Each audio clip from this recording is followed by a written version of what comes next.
Why France could break the European Union. The 1.5 trillion time bomb. The crack nobody is watching. For years, we've been told the European Union is strong, stable, resilient, a pillar of global order. But what if the real threat to Europe isn't Russia, or China, or even the United States? What if the greatest danger to the European Union is sitting right at its core? Not Greece, not Italy, not Spain, France, one of the EU's founding members, the political heart of Europe, the co-architect of the euro. And today, France is sitting on a $1.5 trillion debt problem that could shake the entire European project to its foundations. This is not clickbait. This is not speculation. This is mathematics, politics, and human psychology colliding. And once you see the full picture, you may never look at Europe the same way again. Why France is too big to fail and too big to save? France is not Greece.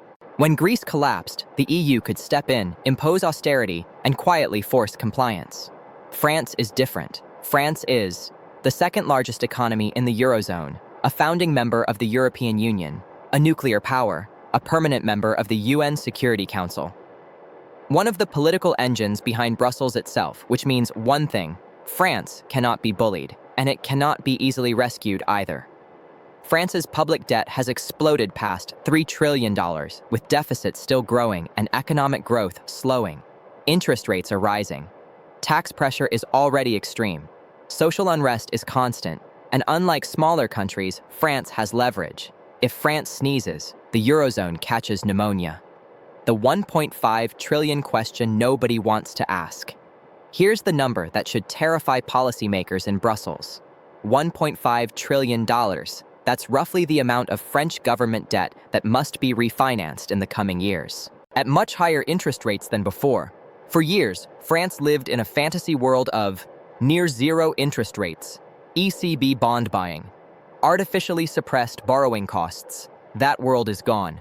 Every percentage point increase in interest rates adds tens of billions in annual costs. And here's the problem: France already spends more than it earns. France already taxes some of the hardest working people in Europe. France already faces mass protests when even small reforms are proposed. So, what happens next? There are only 4 options. 1. Raise taxes, political suicide. 2. Cut spending, social explosion. 3.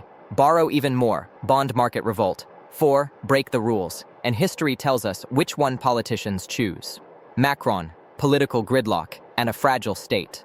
President Emmanuel Macron was once seen as Europe's golden boy, a reformer, a centrist, a stabilizing force. Today, he governs a deeply divided country, no clear parliamentary majority, rising popularity of radical parties, constant street protests. An exhausted middle-class pension reform nearly broke the country. Fuel taxes sparked nationwide riots. Now imagine what happens when spending cuts hit welfare. Taxes rise again. Public services deteriorate.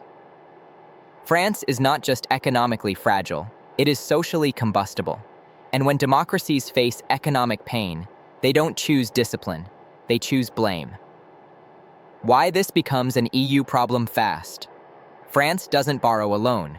France borrows inside the Eurozone, which means French debt is held by European banks, pension funds, insurance companies, the European Central Bank.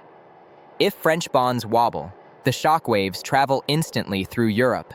Italy feels it, Spain feels it, Germany feels it, and the ECB faces an impossible dilemma: raise rates to fight inflation and risk a sovereign debt crisis, lower rates to save governments, and destroy the euro's credibility. There is no painless choice anymore. This is the same trap Europe fell into during the Greek crisis, but on a scale 10 times larger. France is not too big to fail. France is too big to bail out. The euro's silent weakness. The euro was built on a fatal assumption. Countries with very different cultures, politics, and economies could share one currency forever. That assumption worked when money was cheap.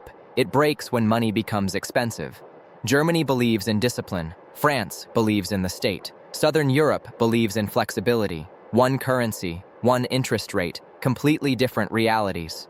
And when pressure builds, something always breaks. The rules, the currency, or the union itself. The euro cannot survive permanent rule-breaking by its core members, and France is now approaching a point where rules are optional. What if France says none? Here's the scenario nobody in Brussels wants to discuss publicly. What if France simply refuses? Refuses austerity, refuses budget limits, refuses EU pressure. What happens then? The EU cannot sanction France without destroying itself. The ECB cannot abandon France without collapsing markets. Germany cannot carry Europe alone forever. This is how empires fracture, not with explosions, but with quiet refusals, a slow erosion of trust, a loss of discipline, a loss of shared belief. And once markets sense that political unity is gone, they don't ask questions, they run. What this means for ordinary people. If you live in Europe, this matters more than you think. It affects your savings, your pension, your mortgage rate, your job security, your currency's purchasing power. Inflation is not an accident. Currency weakness is not a coincidence. Living standards don't mysteriously fall. They fall when systems are stretched beyond reality.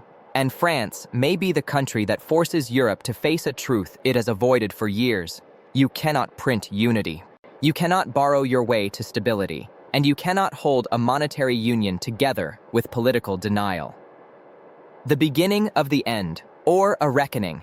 France will not collapse tomorrow, but it doesn't need to. It only needs to challenge the rules, expose the contradictions, and force Europe into impossible choices. This is how history changes. Not overnight, but gradually. Then suddenly. The question is not whether the EU faces a crisis. The question is where it starts. And all signs now point to France. If you found this analysis valuable, share it. Because these conversations are being avoided on purpose. And if you want deeper breakdowns on money, power, and the systems shaping your future, subscribe to the channel. This isn't about fear. It's about seeing clearly. Stay awake. Stay aware. This is Felix. See you next time.